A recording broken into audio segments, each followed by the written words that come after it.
Sacando a Egipto del corazón es lo que quiero compartir con ustedes hoy.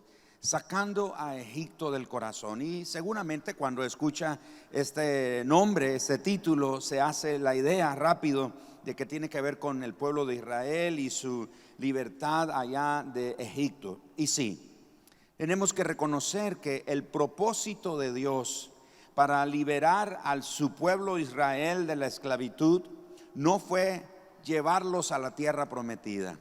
El propósito de Dios fue llevarlos hacia Él. La mayoría de los cristianos pensamos que el Señor sacó a Israel de Egipto para llevarlo a la tierra prometida, pero no es así. Eso era como una añadidura.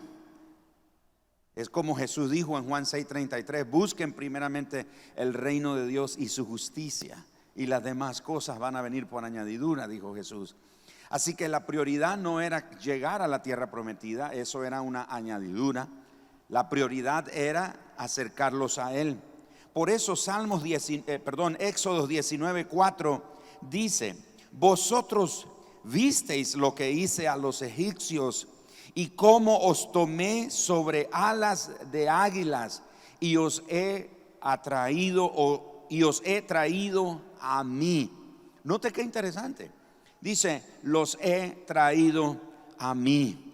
Éxodo 29:46 por su parte dice: conocerán que yo soy Jehová su Dios, que los saqué de la tierra de Egipto para habitar en medio de ellos.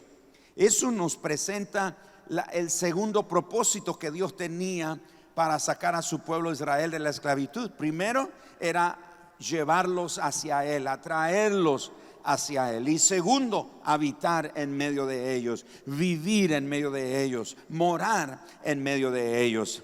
Así que acercarnos a Dios definitivamente es un requisito para poder convertirnos en el lugar de habitación que Él ha escogido. Y por eso, al tener ese entendimiento de que Dios ha decidido escogernos para convertirnos su morada, su casa o su lugar, o su lugar de habitación, nosotros debemos anhelar la presencia de Dios. Debemos anhelar la presencia de Dios de una manera que, en forma intencional, de manera continua, debemos estar exponiéndonos a la presencia del Señor. Sin embargo, para que eso suceda, al igual que el pueblo de Israel, nosotros también tenemos no solo que salir de Egipto, sino que también tenemos que sacar a Egipto de nuestro corazón. Todos entendemos que Egipto representa el pecado, representa la esclavitud, representa el mundo, representa su sistema, etcétera. Todos entendemos eso. Así que si queremos acercarnos a Dios, si queremos nosotros caminar así tan cerca de Dios, al saber que Él nos está atrayendo hacia Él, que Él quiere habitar en medio de nosotros, entonces tenemos no solo que salir de Egipto, tenemos que sacar a Egipto de nuestro corazón. Eso le pasó al pueblo de Israel. El pueblo de Israel salió físicamente de Egipto, pero Egipto nunca salió de su corazón. A la menor prueba, a la menor dificultad, lo primero que hacían era añorar Egipto. Allá teníamos legumbres, allá comíamos carne, allá teníamos esto, allá teníamos sepultura digna donde nos podían sepultar, y no aquí en este desierto. Allá teníamos agua y aquí no tenemos agua. Allá teníamos cebollas y cosas por el estilo, y aquí no tenemos más que este maná. Y continuamente estaban quejándose, porque ellos sí salieron de Egipto, pero Egipto nunca salió del corazón de ellos. Así que al considerar la experiencia espiritual de Israel, nosotros también podemos compararnos con ellos y ver que también nosotros evidenciamos, mostramos, damos a conocer dos evidencias que eternamente dicen que nosotros hemos salido del sistema del mundo, pero que en nuestro corazón el mundo todavía sigue predominante. Y esas dos cosas, esas dos evidencias obstaculizan nuestro acercamiento genuino, sincero delante del Señor. Ahora, ¿cuáles son esas dos evidencias que nos obstaculizan acercarnos más o acercarnos de la manera que debe de ser a Dios. La primera de ellas es la codicia. La codicia. Ahora usted dice, ¿qué tiene que ver la codicia, pastor? Tiene que ver mucho, tiene que ver bastante. La codicia es ansia o deseo inmoderado o fuera de control o ardiente por riquezas, por goces, deleites, por cosas buenas o por cualquier otra cosa. En una palabra, la codicia es el deseo por las ganancias. La codicia no está limitada solamente al dinero. La codicia abarca las posesiones, abarca las posiciones, las comodidades, la aceptación, los placeres, el poder, la lujuria, etcétera. Todo eso abarca la codicia.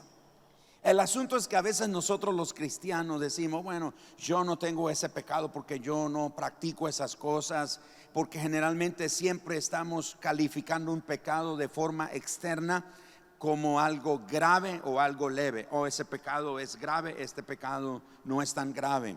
Pero estos son asuntos que están en el corazón. La codicia es el estado en que nos encontramos cuando no estamos contentos. Cuando no hay contentamiento en nuestro corazón, lo que hay es codicia. Es decir, la codicia es lo opuesto al contentamiento. La codicia es un lugar apropiado para el desasosiego. La codicia es alimentada por continuos deseos y lujurias, y la lujuria no es más que satisfacer nuestras necesidades a expensas de otros. Así que la codicia es un estado donde es notable el engaño y la destrucción. La codicia entonces es esa insatisfacción, es ese deseo desmedido por las cosas materiales. Y como dije, no solo tiene que ver con cosas materiales, tiene que ver con las posesiones, una posición social, un reconocimiento, los afectos de otras personas, etcétera. Todo eso tiene que ver con la codicia. Pero la codicia evidencia sencillamente falta de contentamiento en el corazón. Es por eso que el pueblo de Israel siempre estaba lleno de codicia. ¿Y cómo lo sabemos? Porque cuando faltaba agua, ellos hablaban de Egipto. Cuando faltaba comida, hablaban de Egipto. Cuando el mar estaba delante de ellos, hablaban de Egipto. Cuando los enemigos los estaban persiguiendo, hablaban de Egipto. Cuando volvió a faltar agua, hablaban de Egipto. En todo momento ellos estaban descontentos.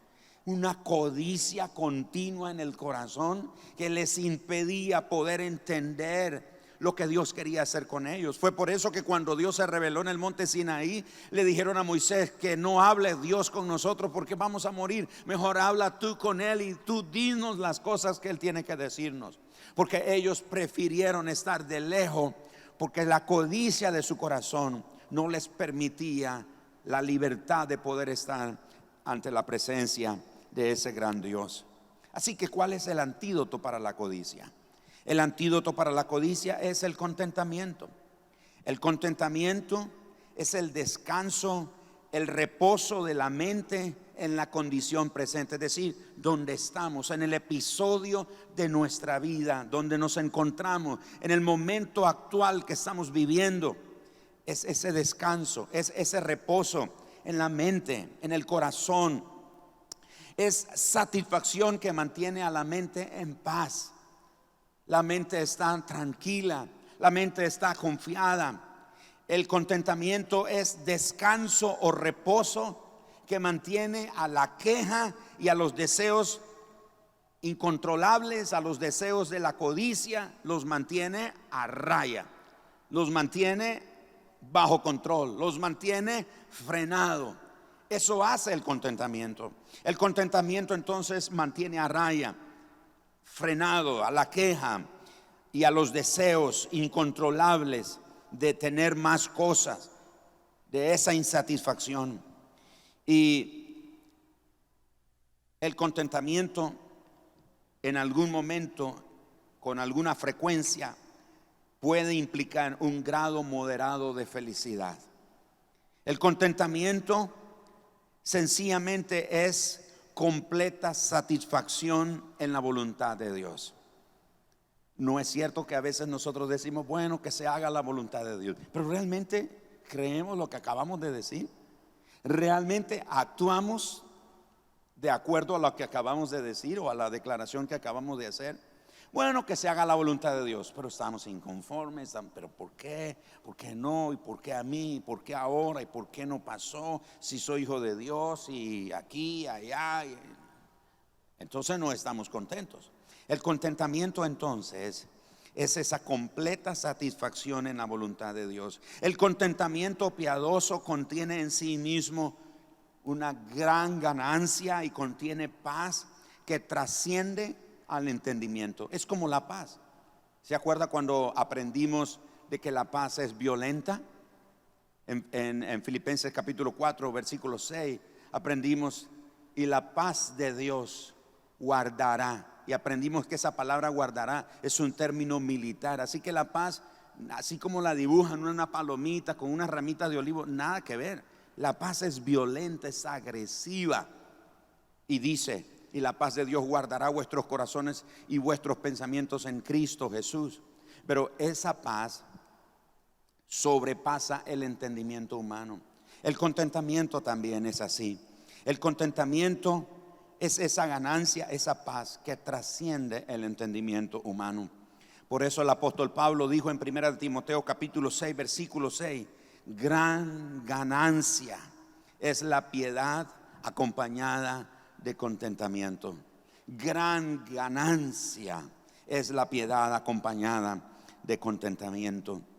Y si queremos encontrar a alguien que nos dé un retrato, un cuadro, una imagen clara del contentamiento, que es la completa satisfacción en la voluntad de Dios, la vida de Jesús es lo mejor y lo máximo que tenemos. Jesús dijo en Juan capítulo 4 versículo 34, mi comida es que haga la voluntad del que me envió y que acabe su obra. Noten qué interesante. Dice Jesús, mi comida es que haga la voluntad de Dios, que acabe la obra que Él me ha encomendado. Así que Jesús es el cuadro perfecto de del contentamiento, especialmente esa completa, plena satisfacción en la voluntad de Dios. El Salmo mesiánico, capítulo 40, verso 8, habla de Jesús. Cuando leemos en la Biblia Salmo mesiánico, nos estamos refiriendo a salmos que están profetizando sobre Jesús. Por ejemplo, el Salmo capítulo 22 es uno de ellos, cuando dice, Dios mío, ¿por qué me has desamparado? Es un salmo mesiánico, está profetizando lo que Jesús iba a vivir en la cruz del Calvario. El Salmo 48 es uno de ellos y dice, el hacer tu voluntad. Parece que está hablando el salmista, y aunque es el salmista el que está escribiendo, pero está hablando como Jesús, está profetizando a Jesús. Y él dice, el hacer tu voluntad, oh Dios mío, me ha agradado, y tu ley está en medio de mi corazón. Noten entonces que para Jesús el contentamiento, esa satisfacción completa en la voluntad de Dios, era lo que lo mantenía a él enfocado en la tarea que tenía.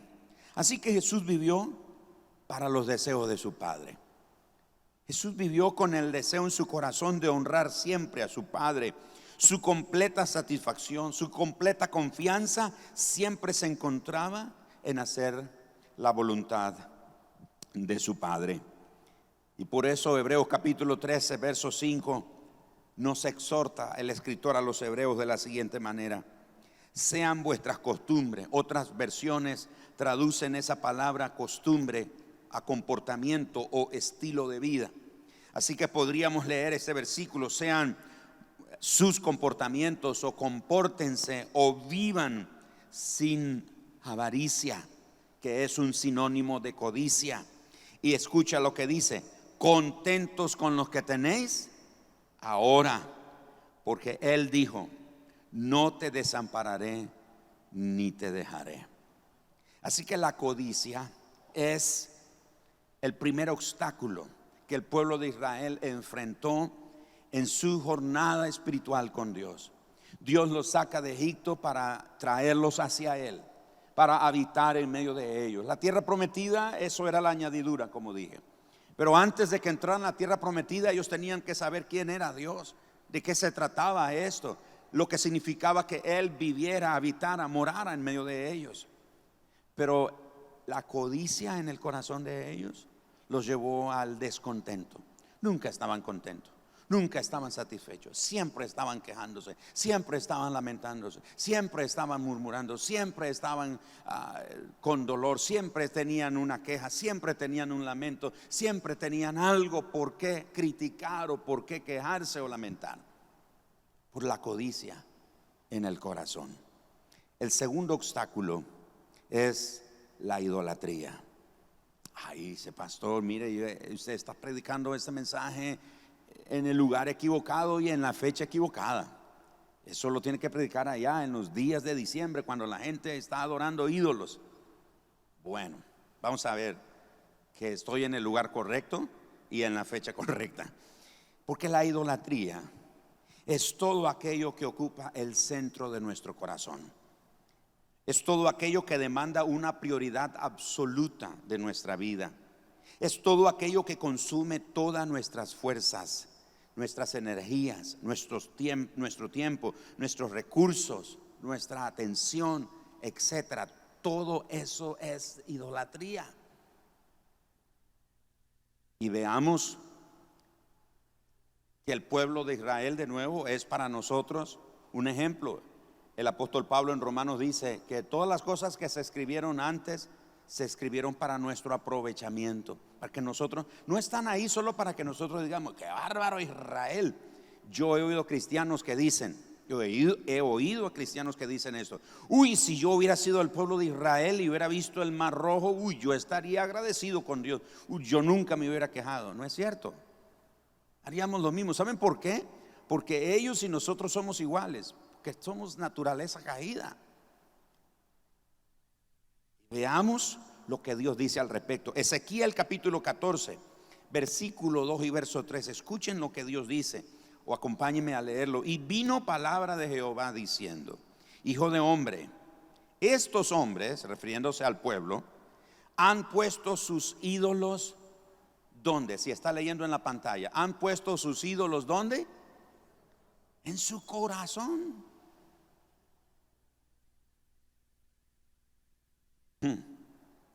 Y han establecido el tropiezo de su maldad delante de su rostro. Así que Dios se hace esta pregunta: ¿acaso he de ser yo en modo alguno consultado por ellos?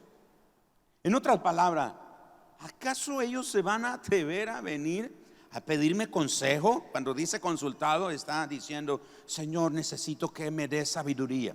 Señor, necesito que me des guianza. Quiero que me des testimonio. Señor, quiero hacer tu voluntad.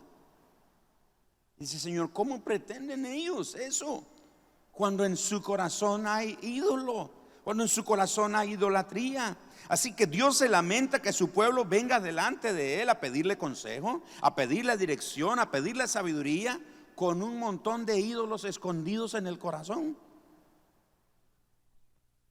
Pero Dios no está diciendo que ellos tienen ídolos en la sala de la casa, en el patio, en el jardín, en una habitación, en el sótano de su casa. No, no. El Señor está diciendo que ellos tienen ídolos en el corazón. En otras palabras, el Señor está diciendo que la idolatría comienza en el corazón. Ahí comienza. Y algunos de nosotros sentados aquí decimos: bueno, pastor, yo no adoro ninguna imagen. Hace mucho tiempo que yo ya no adoro imágenes. Pero recuerde, idolatría es todo aquello que demanda prioridad, nuestra atención, nuestro tiempo, nuestro recurso, nuestra energía, demanda absoluta atención de parte de nosotros. La Biblia dice en Éxodo capítulo 20, versículo 2 y verso 3, yo soy Jehová tu Dios. Y el verso 3, no tendrás dioses ajenos delante de mí. No tendrás dioses ajenos delante de mí. Es decir, o sea, Dios no necesita ver que en la sala de mi casa yo tengo una imagen, un ídolo, para saber que yo estoy en idolatría. ¿Se acuerdan que el mismo profeta, bueno, el profeta Jeremías fue quien dijo, hablando Dios por medio de él, porque ¿quién conoce el corazón? Sino solo yo, dice Jehová. Es perverso, es malvado. Así es nuestro corazón. Dios conoce nuestro corazón. Ninguno de nosotros, incluyéndome por supuesto, ninguno de nosotros podemos decir, Señor, no, yo no tengo ningún ídolo. Tenemos que considerar en nuestra vida cuántos ídolos hay escondidos en nuestro corazón. En Deuteronomio capítulo 13, verso 4, Moisés dijo de parte de Dios, en pos de Jehová vuestro Dios andaréis, a él temeréis, guardaréis sus mandamientos y escucharéis su voz, a él serviréis y a él seguiréis. Cuando Dios dice que no tendremos dioses ajenos delante de él, en una palabra Dios está diciendo lo siguiente: yo soy tu recurso para todo, nada tomará mi lugar. Eso está diciendo Dios. Yo soy tu recurso para todo.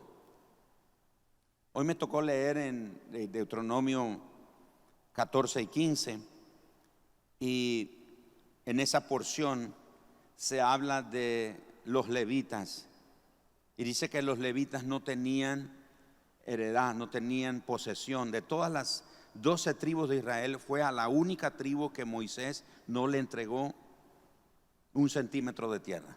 Ellos no tenían herencia. Y el Señor dice, porque yo soy tu heredad. En otras palabras, tú no necesitas otra cosa, yo me voy a encargar de ti. Yo soy todo el recurso que tú necesitas. Y la idolatría, cuando el Señor está hablando de no tener otros dioses, está diciendo lo mismo. Yo soy todo lo que tú necesitas. Yo soy todo el recurso que tú necesitas. No necesitas otra cosa, nada debe tomar mi lugar. Así que nosotros nos alimentamos de lo que nos sustenta. Y eso que nos sustenta es lo que nos da el recurso de vida.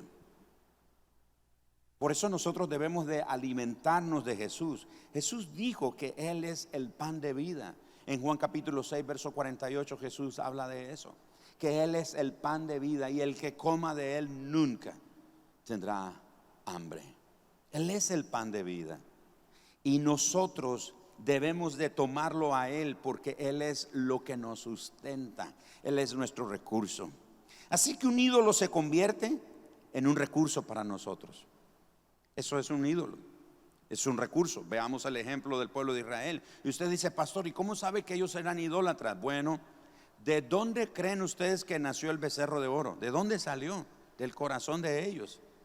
Aparte que eran lo que habían visto en la cultura de idolatría en Egipto, pero eso estaba en el corazón de ellos. Me ha escuchado a mí decir en muchas ocasiones de que hay personas cristianas que se les salen malas palabras, y algunos han estado cerca de mí y me da risa, pues, porque ay, perdón, pastor, se me salió. Y yo le he dicho, no, hermano, no se le salió, está lleno de eso. La palabra de Dios dice que de la abundancia del corazón habla la boca. Así que Israel, fue fácil para ellos adorar un ídolo. ¿Y por qué vemos que un ídolo se vuelve en un recurso para nosotros? Veamos qué fueron las cosas que dijeron cuando Aarón terminó de hacer el becerro de oro. No dijeron todos, incluyendo a Aarón, Israel, estos son tus dioses que te sacaron de Egipto. ¿Se acuerdan que dijeron eso? En otras palabras, ese es su recurso, es lo que necesitas. Aquí está todo, pon tu confianza en Él. Eso es lo que tú necesitas. Así que un ídolo tomará el lugar que solo Dios merece. Puede servir como un recurso para proveernos aparente felicidad, comodidad, paz, provisión, seguridad, y la lista puede continuar.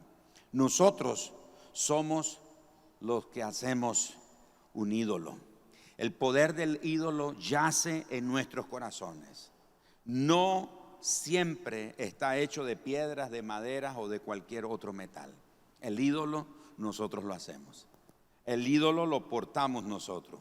Un ídolo es cualquier persona, cualquier relación, cualquier actividad, cualquier posesión, cualquier deseo de reconocimiento, cualquier deseo de atención, cualquier deseo de afecto por parte de otros, cualquier otra cosa en la que nosotros pongamos nuestra vida, nuestra confianza, nuestra esperanza, nuestra seguridad, en vez de ponerla en Dios y lo ponemos en todo eso, eso es un ídolo.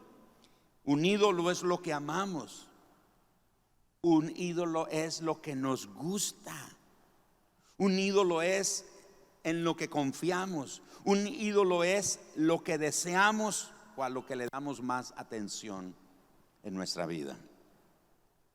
Un creyente, un hijo de Dios, entra en la idolatría cuando permite que su corazón se agite, se agobie por el descontento y la codicia. Vean cómo la codicia va de la mano con la idolatría. La codicia es esa falta de contentamiento y de gratitud. Entonces la idolatría le dice a la hermana, a su hermana la codicia: no te preocupes, yo te voy a ayudar a encontrar otro recurso. Porque ese Dios en quien confías, que no ha hecho nada por ti, ya se olvidó de ti. Así que la codicia dice: ¿de veras? Sí. Y se toman de la mano y se van juntas, felices. Y cuando venimos a ver, nosotros vamos en el medio. Y a un lado llevamos a la codicia y al otro lado la idolatría. Y lo peor de todo es que nos pasa lo del pueblo de Israel según el profeta Ezequiel. Con ídolos en el corazón venimos delante de Dios: Señor, guíame. Señor, dame sabiduría. Señor, quiero hacer tu voluntad. Y Dios dice: ¿y qué me hablas? Yo no soy tu recurso.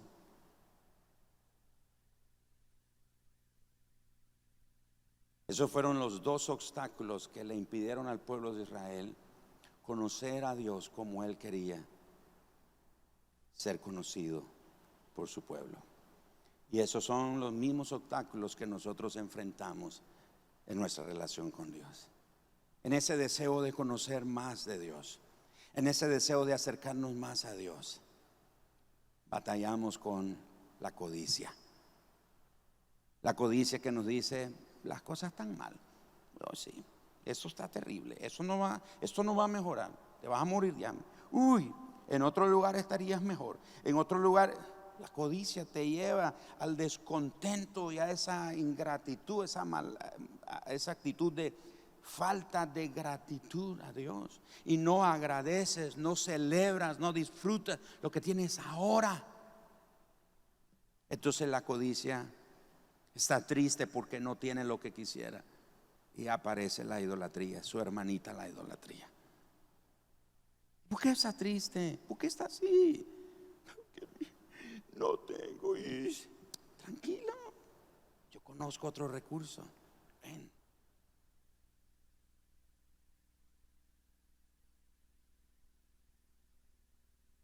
Vamos a pedirle al Espíritu Santo esta noche que nos pase un escáner.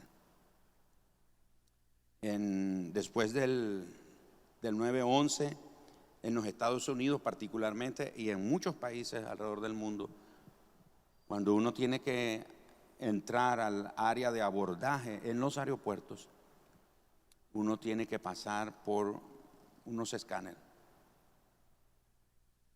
Uno pasa por unos detectores de metales, Hay otros lugares donde lo ponen en una máquina, ahí están los pies, uno tiene que entreabrirse, alzar los brazos y un escáner te pasa a ver si no llevas nada.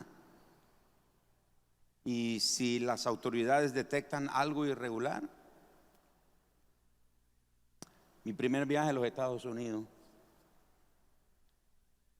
me pidieron llevar achiote molido. ¿Cuántos conocen el achiote molido? Aquí en el aeropuerto los perros a hueso llegaron y detectaron algo peculiar en mi maleta, y llegan los policías y dicen: señor, abra esa maleta. Y abro la maleta. Dice: ¿qué lleva ahí? Y es achiote molido. Y dice: no, pues eso está, cuidado, no se lo dejan entrar en Estados Unidos así. Cuidado, no lo dejan entrar. No, pues si hay problemas yo lo dejo. No, no, lléveselo. Ya vimos qué es eso. Ok. Llego a Estados Unidos.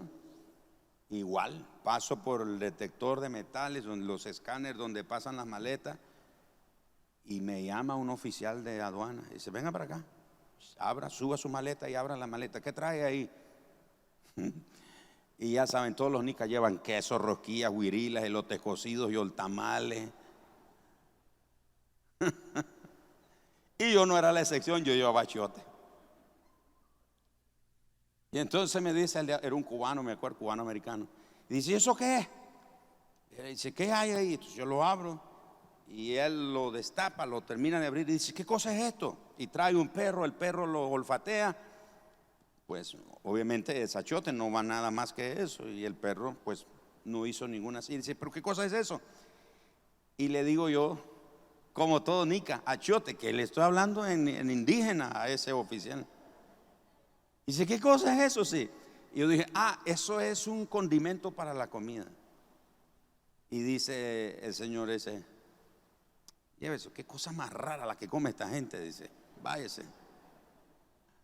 Me detectaron lo que llevaba ahí. Vamos a pedirle esta noche al Espíritu Santo que detecte cuántas libras de codicia y de idolatría llevamos en el corazón.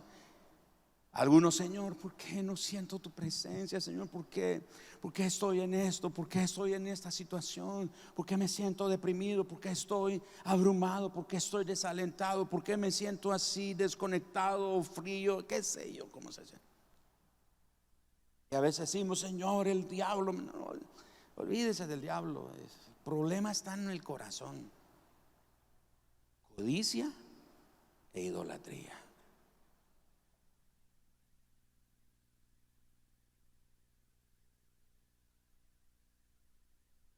Lo estoy esperando.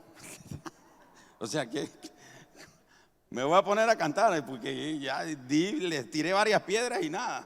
Entonces, acérquense, chicos, por favor.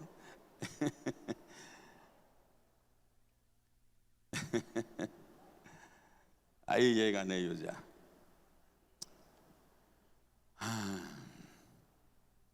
¿Cuántos reciben la palabra del Señor esta noche, hermano? Yo no estoy aquí, hermano, para acusarte ni condenarte. Eso no es lo mío. Yo no tengo que hacer eso. Pero es mi tarea mostrarte en la palabra del Señor, mostrarnos, no solo a ti, mostrarnos, incluyéndome, lo que el Señor nos indica.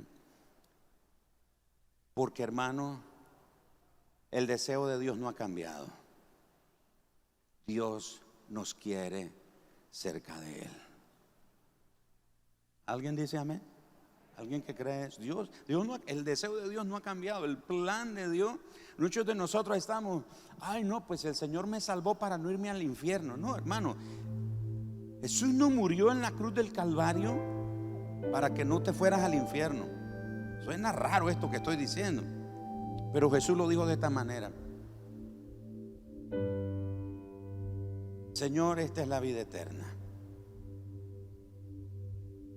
que te conozcan. ¿A quién? A ti y a Jesucristo, a quien tú has enviado. Dios sigue diciéndole a su pueblo: vengan, acérquense, los estoy atrayendo hacia mí. No, Señor, es que ahora que el pastor predicó ya me di cuenta que tengo un chorro de ídolos y de codicia. ¿Cómo hago? Mira, el único que puede lidiar con eso es el Señor. Deja que el Señor derribe cualquier altar que hay en tu corazón, cualquier ídolo, cualquier deseo desmedido por querer tener más y que te lleva a una insatisfacción y a queja y a lamento y a tener esa actitud que no agradeces, no disfrutas lo que tienes ahora. Hebreos 13:5 dijo, porque Él dijo, no te dejaré ni te desampararé. ¿Cuántos le creen al Señor esa palabra? Él no te va a dejar. Entonces tenemos que volver al contentamiento y tenemos que volver al temor de Dios, porque lo único que puede derribar el antídoto contra la idolatría es el temor de Dios. ¿Y qué es el temor de Dios? Es obedecer voluntariamente a Dios, aunque parezca más ventajoso no obedecer su palabra. En otras palabras, contra mi propio detrimento si fuera así, pero si voy a agradar a Dios, voy a hacer su voluntad. Acompáñenme orando. Padre, esta noche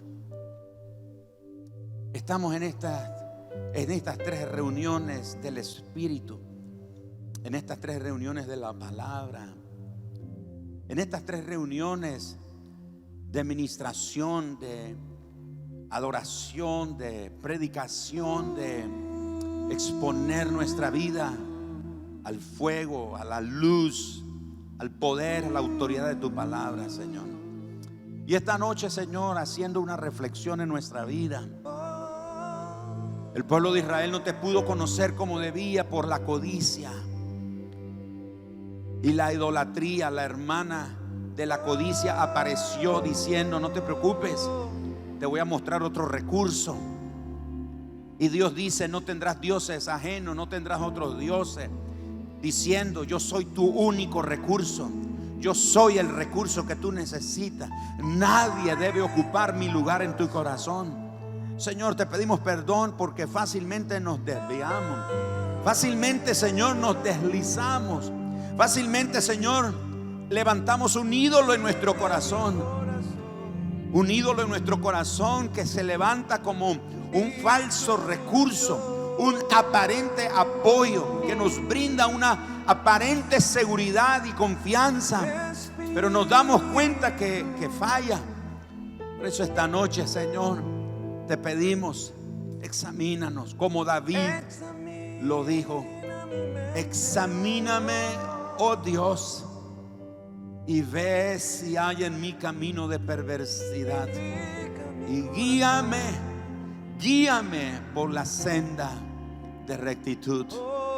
Guíame, Señor. Con sus manos alzadas, si puede ponerse en pie o sentado, como sea que el corazón esté conectado con el Señor esta noche.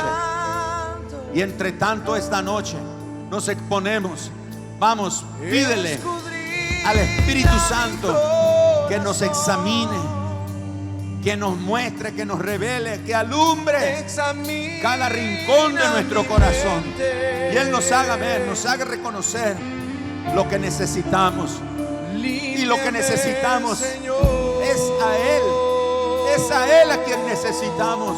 Es a ti, Padre. Es a ti. Aquí nos exponemos delante de ti, Padre. Delante de ti. Sí. Alzamos nuestras manos en una señal de rendición.